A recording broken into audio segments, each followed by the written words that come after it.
Hello, and welcome to the National Franchise Show. I'm your host, Liane Caruso. I'd like to welcome Wes Barefoot to the show. Wes, thanks for joining us. Hey, Liane, thanks for having me. Absolutely. So, why don't you tell us a little bit about yourself? Because I know you have a varied background in franchising, which makes you an ideal broker, I think. Yeah, well, thank you. So as you mentioned, I'm a franchise broker or a franchise consultant. You'll hear us referred to in a variety of ways out there. But I got into that about 5 years ago, which was after falling backwards into franchising 6 years prior to that.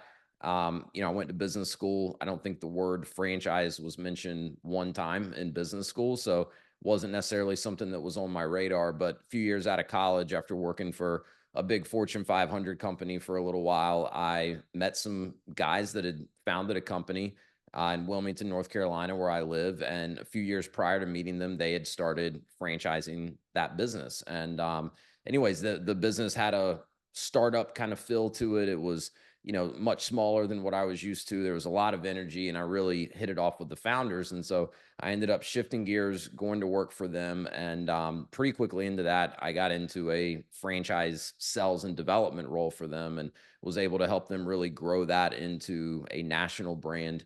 And then from there, that opened the doors for me to go work for a couple of other national franchise companies.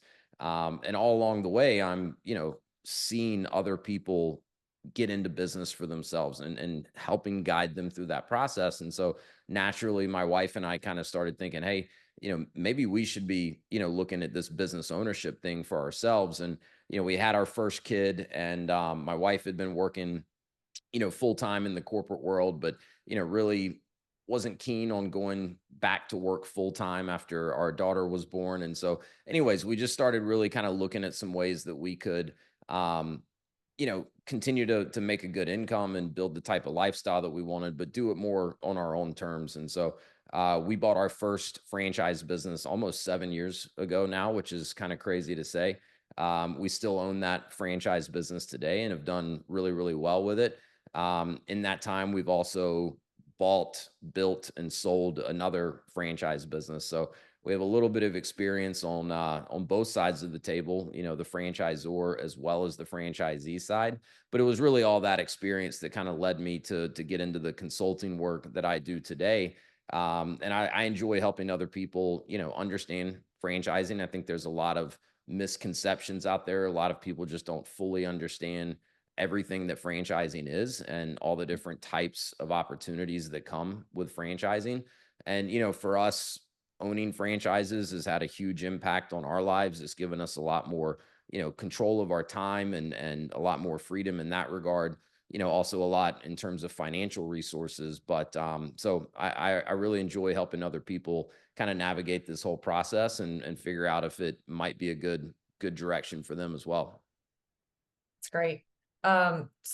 So you mentioned in the beginning broker versus consultant. So I've heard broker, consultant, coach. Which do Yeah. you prefer so that we make sure we No, I don't know that I have a preference. I don't know that it matters. right? I pointed it out just because I know there's different terminology that floats around. I mean, Mhm.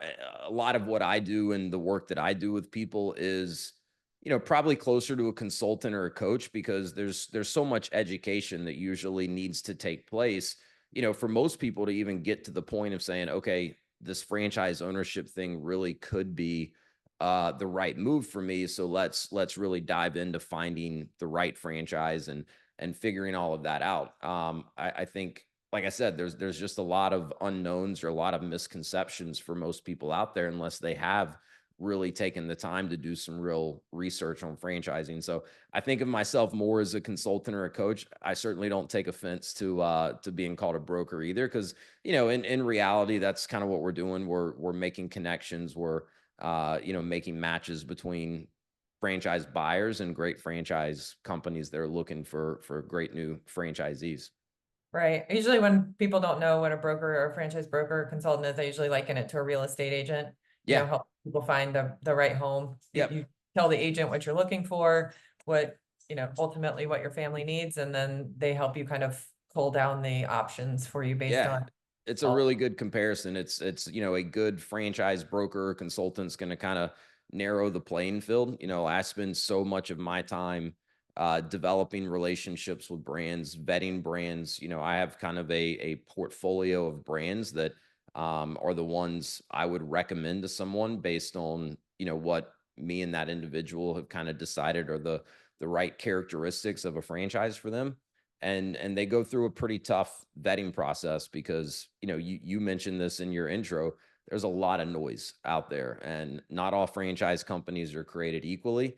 There's franchises out there that, in my opinion, nobody should be investing in. And so, I look at it as a big part of my responsibility to make certain that if I'm recommending a specific franchise to someone, I know enough about the brand, the people behind the brand, and how the other franchisees in that brand are doing in their businesses to feel confident that it's a model that can work. And if the franchisee puts in the work and follows the process, they have a very, very high likelihood of being successful. It's great. So our listenership is primarily franchise opportunity seekers and Mhm. maybe people who have never had one and they're considering franchising and they just don't know. Maybe they're considering starting a business. Maybe they already have a franchise and they're just looking for the next opportunity. So kind of, I know you've kind of high level done it, but break down the role of a franchise broker so that opportunity seekers know, if that's an option for them. Yeah, so there's kind of three phases to it the way I look at it. Phase one is just kind of, initial education. As I mentioned earlier, there's a lot that goes into franchising that people need to understand and have realistic expectations on if it's really going to be the direction that they end up going on. So, phase one is really me working one on one with an individual, get a sense like, all right, what do you already know about franchising? What do you have questions about? And so I've got a pretty thorough process that we go through that's really just designed to get to a yes, is this something that I want to keep, moving forward with, or no, is this not for me, or yes, maybe, but the time's not right today. So a lot of education on the front end. Phase two is, let's really get clear on your goals around franchise ownership or business ownership. What do you really want to get out of owning your own business? What are you doing currently, and what are you not on track, to accomplish that you feel owning the right type of business would put you on track for?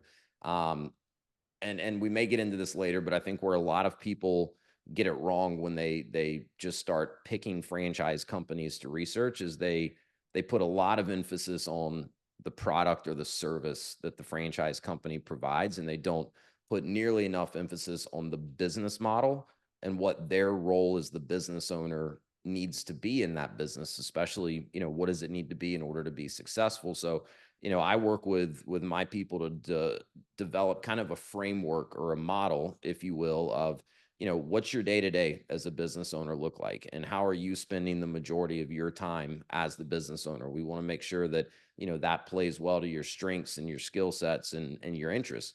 And what are some of the biggest goals that you have? As I mentioned, a lot of times that's financial in nature, sure, but I find with most of the people that I work with, there's just as much, if not more, of a lifestyle component that they're really looking for. So, let's make sure we understand those lifestyle goals so we can, find a franchise that's actually got a realistic shot of helping you achieve some of those lifestyle goals. So, that's the process we work through where I learn enough about you to be able to come back and recommend specific brands that really line up with that model or that framework that we kind of work together to build. And then phase three is due diligence, as you can imagine. With any sort of a business opportunity, including a franchise, there's 1,000 questions that need to be answered. There's a ton of information that needs to be gathered, and there's a process for that. But it's not as straightforward of a process with a franchise as I think some people imagine that it would be. And so I really kind of coach people through, how to go get the information that they need to then be able to make a good educated decision for themselves as to whether or not any of those franchise businesses really are a good fit for them. I can't make those decisions for people. That's not my role, to say, yes, you should buy a franchise, or no, you shouldn't, or this is the franchise for you. But what I can do is give them a methodical process to follow so that they're well equipped to make those decisions for themselves. And part of that third phase also includes connecting all the other dots that that need to be connected to make owning a franchise a reality. So relationships with funding specialists, relationships with, attorneys on the legal side, with tax professionals. I mean, all the different, kind of experts that one would need to maybe pull in as they're trying to just navigate this whole process. I've got a good group of people around me that are experts in areas that I'm not. So, it's helping connect those dots as well. That's great. So I'm sure in the process, you see a lot of opportunity seekers make mistakes. What kind of mistakes are they are they making? It sounds like you build a bench of people that are experts that you know that you can trust. But what are these franchise or potential franchisees like? What challenges are they finding and what mistakes? Yeah, it's look, there's a ton of mistakes that can happen, could happen, will happen. I've made a lot of these mistakes myself, so that's why I kind of, chuckle as we talk about it. So there's definitely some things that I try to help people, some pitfalls that I try to help people avoid. I think one of the biggest ones, honestly, is they don't keep an open enough mind, right? I mean, this is something I really try to stress to people that, look, if you're really serious about business ownership and again, like go back to motivations, what are you really trying to get out of it? But for most people, it's more control of their time, it's more control of their livelihood. Like, making more money is a goal for most people, but not necessarily at the sacrifice of their time and their flexibility. So, you know, with that in mind, keep an open mind as to the different types of businesses you'd actually be willing to consider because I think a lot of people kind of have this notion that if I'm going to own a business, it needs to be a business that like I already have direct industry experience with. And if that were the case, you probably have a pretty narrow playing field of what types of businesses could actually make sense for you. And the fact of the matter is the vast majority of these franchise companies out there, they're designed for scale. Like the franchisor wants franchise owners that have the ability and the desire to come in and build a business that they can continue to grow and build over time. And they're not really looking for a franchise owner that wants to buy themselves a job and be on the front lines of the business day in and day out. There may be some of that needed in the beginning, depending on the individual and depending on the business, but long term, they want someone that can come in and work on the business instead of in the business. And so if you understand that, then the playing field usually opens up quite a bit in terms of the different types of businesses that could be a good fit for you. So it's a matter of keeping an open mind and being willing to kind of entertain options that may have never crossed your mind before. And like I can tell you that was the case with the the franchises that we've owned. Our franchises are in kind of the home service, home improvement category. And you probably can't tell from looking at me, but I'm not a handy guy at all. Like nobody should pay me to do any work in or around their house. And same thing for my wife. Like she doesn't have a background in that, but we've been able to be successful in those types of businesses because thankfully it's never been my job to swing a hammer or climb a ladder or do any of that. So that's a big one. And then, I think like this is one I see sometimes more often than I would like. There's kind of an ego at play that gets in people's way sometimes where, they kind of come into this process, and they're either kind of comes back to open mind, right? They're either not willing to really, admit that, hey, I've never been through this process before. There's things I don't know. So, I'm open to learning. I see a lot of times when someone starts working with a brand to go through the due diligence process where this ego kind of gets in the way and actually turns the franchisor off to them as a potential franchisee. So, I spend a lot of time coaching people that, you need to um, approach this like you would any potential business partnership because that's what it is at the end of the day. The really good franchise companies out there, they're not trying to sell a franchise to just anyone, right? This is not a timeshare pitch where they're trying to like hard sell you and pressure you into something. Like the really good franchises, they're vetting you just as much as you're vetting them. So if you have too much of an ego and that continues to get in the way as you're working with this brand, they'll end up telling before you would tell them no in a lot of cases, and it happens. So I try to coach people on that. I mean, there's a lot, but I think, keeping an open mind and just really, approaching it like a business partnership, not like, oh, these people are just trying to sell me a franchise and convince me to give them my money, because that's not really what this is, especially, when you're dealing with really good, reputable franchise companies. When you have people come to you and they have something in mind, like a brand in mind, typically I know like the number one search on Google is I want to own a Chick-fil-A franchise. Yeah. Yeah. It's- I did a podcast about that Did not too you? long ago because I hear it so often, and I'm Yeah, like, "Hey, I would own a Chick-fil-A franchise too." If you see their numbers and there's always a line double wrapped around the building, like it's clearly a good business. It's yeah, not truly a franchise, at least the way, or right. you don't really own a business the way most people would define business ownership. But yeah, it comes up all the time. I So much so that I did a podcast about it. Yeah, I think it's so funny. Like, I wonder how many times they come to you with a specific brand in mind, whatever it may be, or like, I want to own a Subway or whatever, the kind of just the bigger ones, and then you turn them into like a mold remediation owner Yeah. or Yeah, it's painter. probably one of my favorite things about what I do is seeing the looks on people's faces when sometimes I'm first recommending different brands to them, and Yeah, something seems like it's coming out of left field to them, and there is some method to the madness, and so much of it comes down to getting really clear up front on what your goals are, and really how you want to spend your time as the business owner. So this probably falls into the mistake category, but so many people choose the franchise based on the product or the service, right? And like I hear this one all the time too, especially with people that are thinking food, where they've been on vacation with their family, they went to a restaurant, they loved it, and they're like, man, our area doesn't have anything like this, and this would do so well in our area. And they found out they're a franchise, therefore now they're going to come and open this franchise in their town. And, then I talk to them a little bit more and I find out that one of their primary drivers for owning their own business is, their kids play sports and they never get to be at their kids', practices and games in the evening. Yet, they want to open a franchise whose busiest hours of the day are between, 6 and 9 p.m.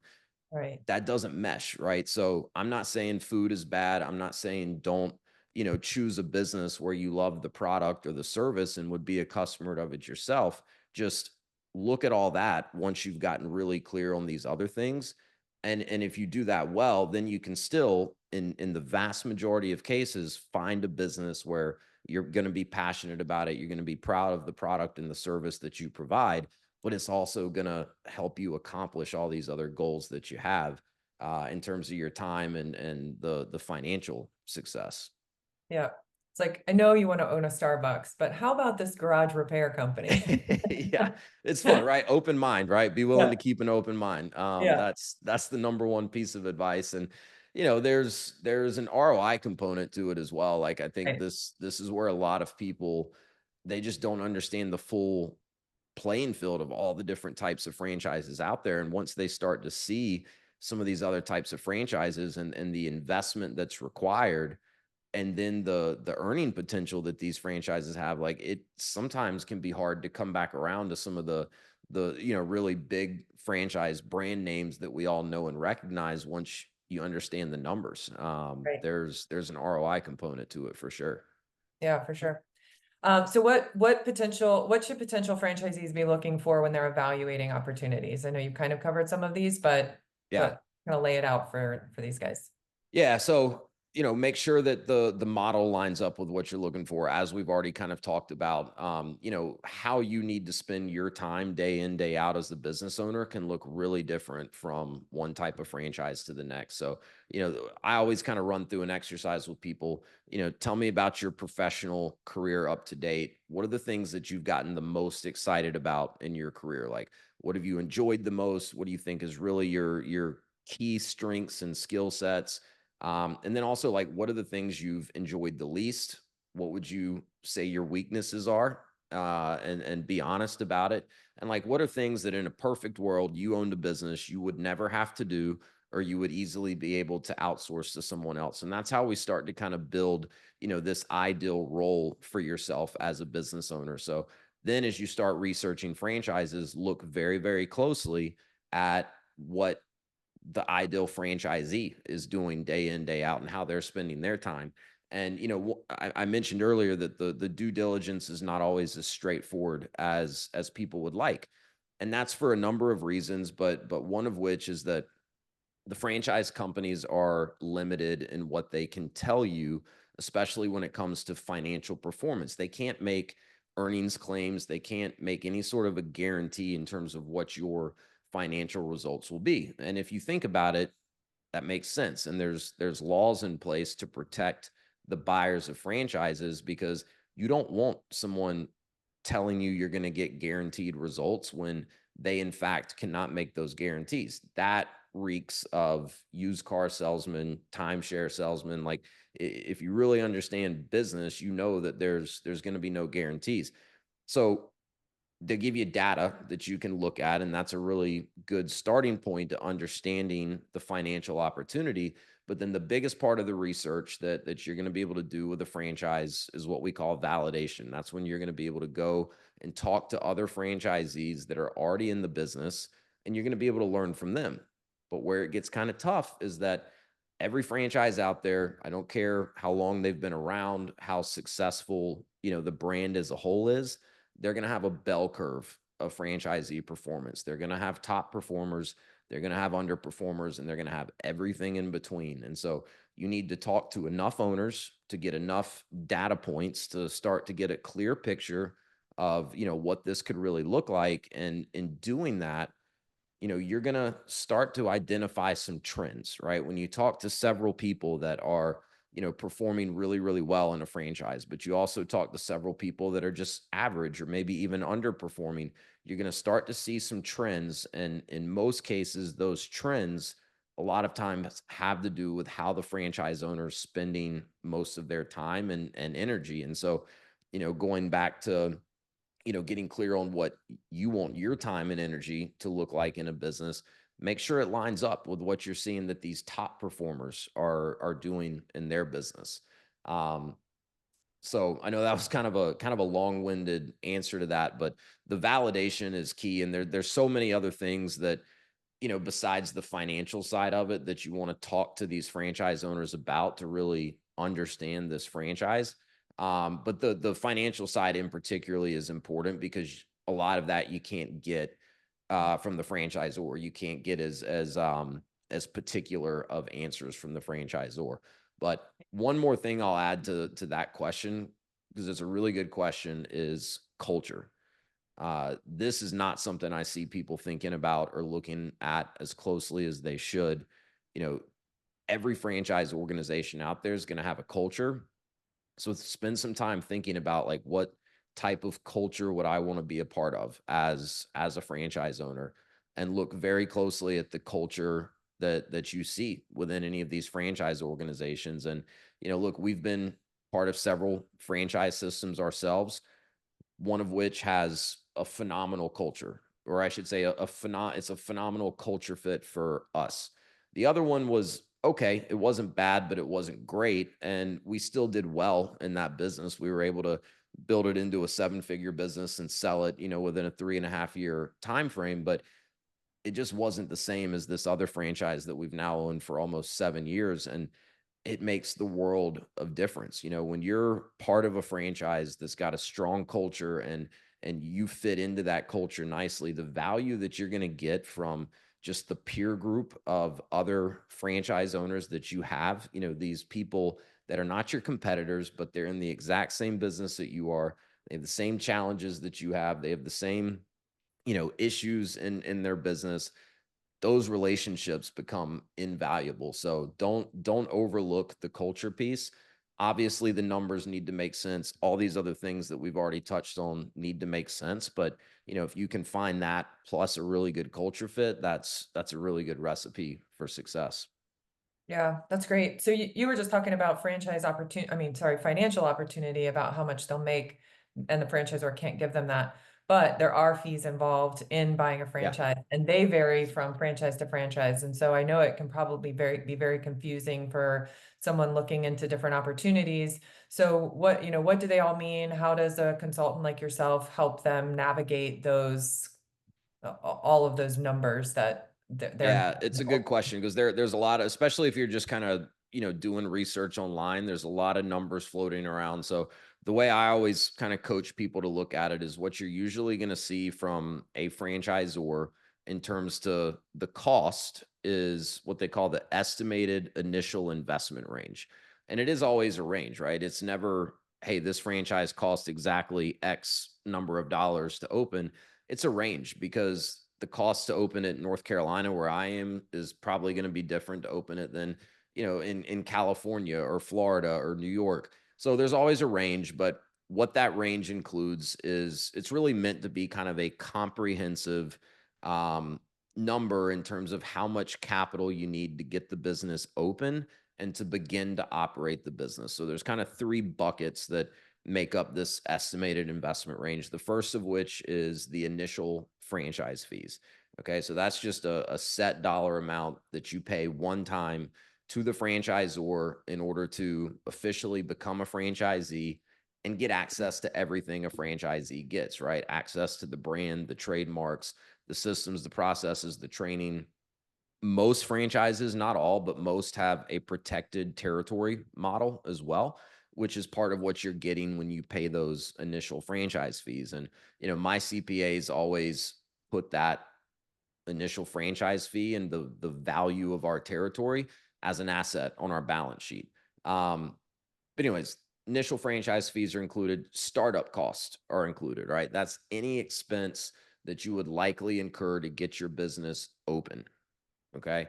And then the final thing is working capital. All right. So there's going to be a specified amount of working capital included in that investment range. And that's the minimum that the franchisor wants to see that a new franchisee has on hand as they open their business and begin to operate. So um, that's important for people to understand, right? Because when you hear a franchise company say, "Hey, our initial investment range is $250 to $400,000," I think a lot of people see that and they're like, "Well, darn, I don't have 250 or $400,000 sitting in my savings account. I can't afford to get into that franchise."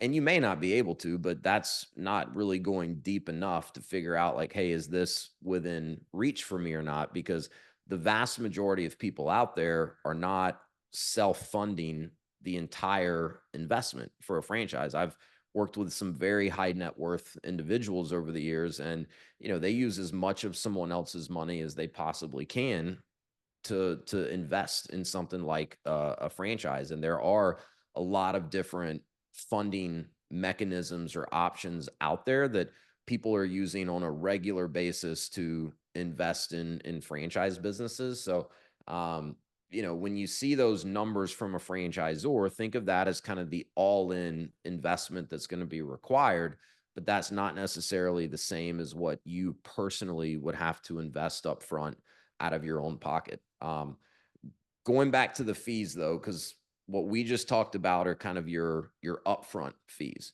right? With a franchise, you're also going to have some ongoing fees, right? The probably biggest of which is what's called a royalty. And this is really how franchisors make their money. The royalty is usually a percentage, typically 5 to 8% is what I see of the franchisee's gross revenue that gets paid back to the franchisor on an ongoing basis. And then most franchisors have some other fees involved, a national advertising, fee that may be 1 or 2%. There may be some ongoing fees for things like technology or call centers or things like that. That's all going to be kind of business specific, but you do need to understand not only, all right, what are my upfront costs to get the business open, operating, have some working capital on hand, but also like what am I going to be paying on an ongoing basis to be a franchisee? So that's all part of it. And the way as far as the numbers go, it's a very formulaic in terms of assessing, hey, does this franchise make sense from a number standpoint? Because a lot of people are like, well, Wes, why would I want to pay all this money up front to become a franchisee? And then why in the world would I want to give them 6 or 7% of my gross revenue on the back end? And I'm like, you may not, right? Like, this is where the research comes into place. Like, there's a lot of them out there that I wouldn't want to, get involved in that type of a fee structure, because you probably end up making less than you would if you own that same business on your own. But there's also a lot out there where you're going to come out net better in all likelihood as the franchisee. So with the ongoing fees, you just got to look at, all right, what does it cost me and what am I getting in exchange for that? All right. And that's the value add to the franchisees, probably going to look different depending on the type of business that you're in. You own McDonald's, a lot of the value add is simply in the brand, right? You can open a McDonald's anywhere in the world. People are going to know what they're going to get, what to expect, and people are going to start walking through the doors as soon as you open.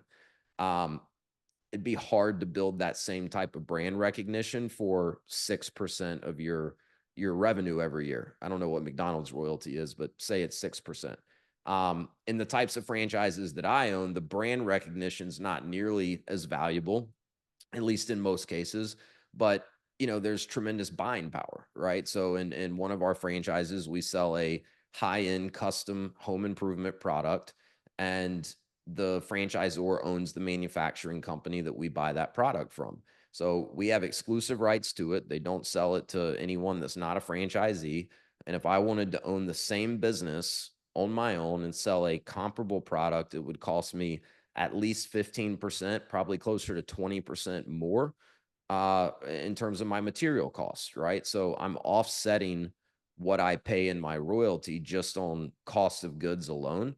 And then there's all the other advantages that we get from a branding, a marketing, a technology, and then the being part of the community, that I kind of mentioned earlier. So that value add is going to look different from one type of franchise to the next, but it needs to be there, right? If you kind of run the numbers, you're like, I can't for the life of me see where I'm going to come out better after these fees. Like, maybe that's an indication. So I think maybe that's where you were going with that question. So I just kind Yep. of ran with No, it. that was perfect. But speaking of money, so I know even before we got on this call, you were talking about a survey that you had given to a bunch of people about funding strategies. And so Yeah. I think a lot of people don't understand, like, how are they going to get the money? Where are they going to get the money from? What are the options out there for them? So as a broker consultant, you probably have a handle on a lot of that. So can you Yeah. explain that? Yeah. It's probably the biggest question that people have if they're, kind of considering going into business for themselves, whether through a franchise or not. And I think, this piece holds a lot of people back from taking any, meaningful steps towards doing any real research. So I talk to people a lot about this. And, look, the first thing I'll say is that to get into any legitimate franchise opportunity, it is going to require an investment, and not everyone is going to be financially qualified. But what I find in all the conversations that I'm having with people all over North America about franchise ownership is that far more people are in a financial position to qualify for some type of a franchise than they think. I work with a lot of people that come into it saying, "Hey, I don't think I'm in a financial position to do this," and it turns out they are. They're not going to be in a financial position to go invest in every single franchise out there, but there's low cost, mid cost, and high cost franchise opportunities out there. So common ways that people are funding franchises is, I'd probably say the most common is through SBA loans. An SBA loan is through the Small Business Administration.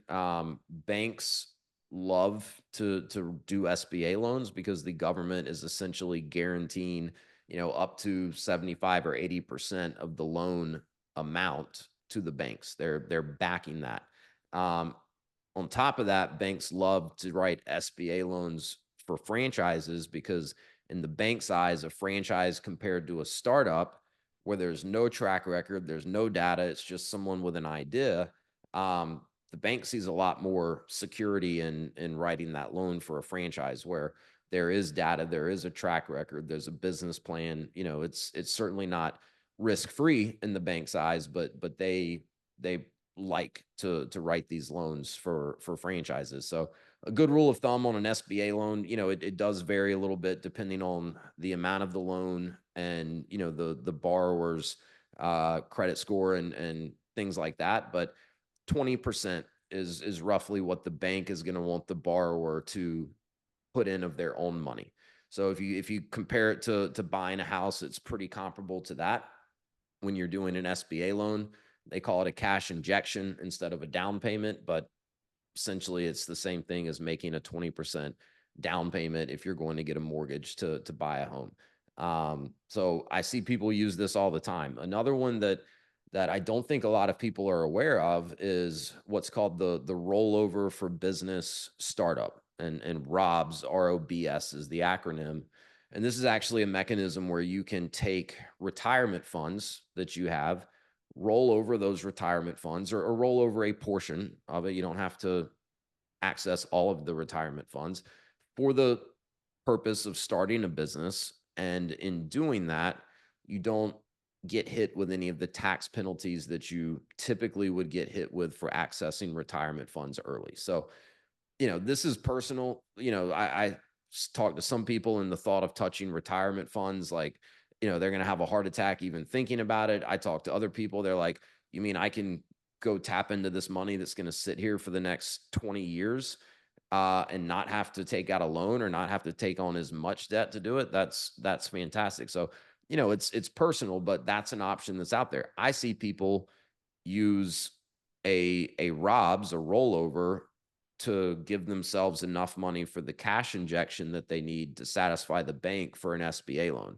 And that way they don't have to touch their cash on hand or their savings. So, it doesn't have to be just one option or the other. There's a lot of ways that you can combine some of these options. I've seen people use HELOCs, home equity lines of credit on their home. I've seen them use non-retirement investment accounts. We funded a good part of our last franchise through, a revolving line of credit that we have against one of our non-retirement investment portfolios.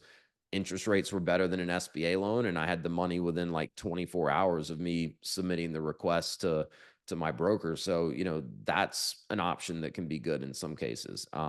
And one more that I'll point out, and this was actually a big part of how my wife and I got started with our first franchise business.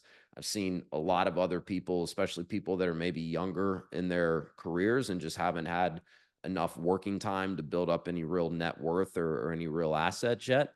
And that's, to find a friend, a family member, a mentor, someone that's, maybe at the point in their career where they don't need to go out and bust their tail physically to build a business, but they're kind of investor minded. They're a little bit savvy. And if you're willing to put in, the sweat equity, they very well might be willing to fund or help you fund, this franchise business in exchange for some equity. And so, my wife was 25, I was 28 when we started our first franchise business, and I had a mentor that, we had a similar arrangement to that, and he still owns a small, piece of that franchise business today. And, we've gone on to invest in other businesses. So I've seen that play out 10 or 15 times, over the last 7 or 8 years, just with people that I've been working with through this process. So if you're out there and you're a little bit younger, or just, maybe not in that financial position where some of these other options might be available to you, don't give up. Think if you've got someone around you that trusts you and believes in you, that could help you, maybe make this dream of business ownership a reality. Yeah, I love that there's so many options in franchising, and I think it scares people away when they look at those Yeah. initial numbers, but there really are so many great options. Which actually leads me to my next question, which we didn't talk about using a broker or consultant. Yeah. What are the fees in using a broker? Thank you. I'm glad you asked, because this comes up all the time. This is probably my favorite thing, or maybe I said earlier something was my favorite thing. One of my favorite things about, moving from the franchise sales side of the table to now the consultant or the brokering side of the tables. I don't have anything to sell anyone, right? My time, my services are completely free, no obligation for everyone that I work with. And I get paid by the franchise companies if and when I introduce them to someone that goes on to become a franchisee with them. They pay me a percentage of those initial franchise fees that we talked about earlier. Again, similar to a real estate agent, similar to an executive recruiter or a headhunter, and the way that they get paid. And one other thing I'll clarify on that, because this question comes up sometimes. If I refer someone to a franchise company and they end up buying that franchise, the fees they pay to the franchise are the same as if they would have found that franchise on their own. So, in other words, the franchise company doesn't mark up the fees just because they know they have to pay me. A lot of franchise companies out there really prefer working with consultants like myself, just like many corporations hire headhunters to fill executive positions for them, because especially in this day and age, there's a lot of noise out there, as we've already talked about. And, a franchise consultant like myself, if they're doing their job right, they're putting in a lot of time and a lot of, legwork with someone before they get to that point of recommending a brand and then referring them to that brand. And so, for a lot of franchise companies, there's quite a bit of value in that, because they're getting people that are interested, qualified, and ready to start doing some real research instead of all the other steps that have to take place to get up to that point. Right. Yep. I know that most people think that that's just another expense. So it's Yeah. Yeah. And it's, listen, here's what I tell people, because it's an intimidating process to start. Like, we just think about everything we've talked about in the last 40 minutes or whatever it's been. Like, right. there's a lot that goes into this. And regardless of the dollar amounts, it's a big decision. Like, a franchise is not a passive investment. And not all franchises are necessarily going to require the franchise owner to be like an owner operator from day one, but it's never an entirely passive deal, right? And so it's going to have an impact on your life, your family's life, from the actual dollar amount invested, but also to just your lifestyle, right? Like, you go from not owning a business to owning a business one day, like, your life's different now. And hopefully, if you've gotten real clear on, what you want to get out of business ownership, you probably already realized you wanted to change some things in your life, and hopefully you're going to accomplish all of that. But the point is, it's not a decision that should be taken lightly. Me and my family have been through this. I've helped hundreds of other people through this, even, probably thousands of people at this point that I've worked with that have decided a franchise was not right for them, or the timing was not right. And I look at that as a win, right? If I can help someone learn enough to say, you know what, I'm not ready for this, or this is not in the cards right now, or that's not what I thought it was, and that's not what I'm looking for, that's so much better than them getting locked into an agreement and immediately regretting it. So um this is like a process where I've got to do my best to educate, give people a methodical way to navigate it, but also meet them where they are, right? Like, and it's why I didn't get into this until we had other businesses and other steady revenue streams set up, because, you know, it's not my role to make these decisions for people. And if I get to a point where I'm looking at someone across the table that I'm working with as a potential commission, and not, a human being that's, going through, some very big decision making processes, that's not a good place to be for me, or for the people that I'm working with. So, you have to meet people where they are. And that's what I like about, the way I'm able to run this business is, there's no shot clock on it. There's no deadlines. I mean, I've got people that I work with off and on for 2 years, 3 years, until the timing's right, and we find the right opportunity for them. So, hopefully that maybe, makes this whole process a little less intimidating for some of those listening. There Right. are people out there that, have real experience that they're willing to share. And yeah, it's a business, but it's not a high pressure type of thing, or at least it shouldn't be, and it doesn't have to be. Right. It's emotional decision too. Very. So we got time for one more question, and I All like right. I like this one because I'd love to hear your perspective. So what are the most recent current trends that you're seeing in franchising or franchise Mm, industry? okay. That's a good one. So trends in franchising. All right, here's one that I don't know that it's a good trend. You know, I kind of mentioned earlier that not all franchises are necessarily going to require like full-time owner operator um, time investment from the franchise owner. So there's this term that you hear a lot in franchising called semi-absentee or semi-passive, right? I said earlier, owning a franchise is not a passive investment, and it never will be. But you hear this terminology float around a lot, semi-absentee or semi-passive. And you know, essentially what that is franchise companies marketing themselves or trying to communicate that, hey, you know, if you're a corporate executive or a mid-level manager with a good job and good benefits and you don't want to walk away from all of that today, but the idea of owning your own business is appealing to you, you know, you can do that with our franchise. Okay? That's what they mean when they say semi-absentee. And look, people do that and do it successfully pretty often, all the time, really. Okay. But here's what people need to understand about these, because I know the first questions that come to mind when a franchise tells you that they're semi-absentee. Okay, great. Well, like how many hours a week are we talking? And so then and you know, how much of my time am I gonna have to invest? Like, you know, how much is this gonna get in the way of my full-time job and how much money can I make?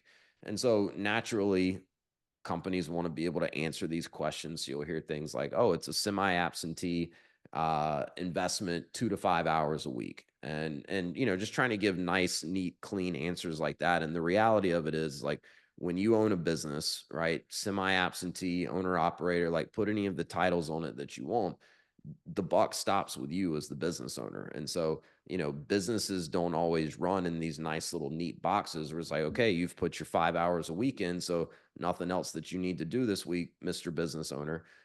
It doesn't work like that. So I want people to come in eyes wide open.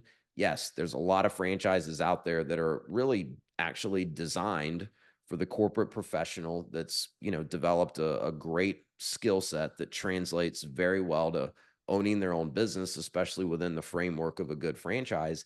And they can do that in many cases without having to leave that corporate job. But it's not always going to be the exact same thing every single week, and you have to be prepared to potentially make some tough decisions, right? Because really when they talk about semi absentee ownership, they mean it's a manage the manager business model, right? So if you as the franchise owner are not in the business day in day out managing it, someone needs to be. So it's the type of model that lends itself to being able to hire and train a manager and kind of put them in there from day one, and then that manager is going to report up to you as the franchise owner. And so again, it's you know, you may have to make tough decisions at some point, like, hey, my business needs more time out of me this week, my corporate job needs more time out of me this, how am I going to make those decisions?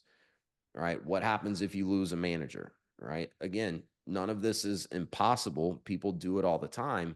But that's the other, you know, point I really try to stress with people is like a lot of this depends on you, you know, and it depends on your strengths and your skill sets as a manager. What type of experience do you have building, managing, leading teams? Because I've seen people that are phenomenal at that, and they could probably have two corporate jobs and seven franchise businesses going at any time and not miss a beat because they're that good at building and managing teams.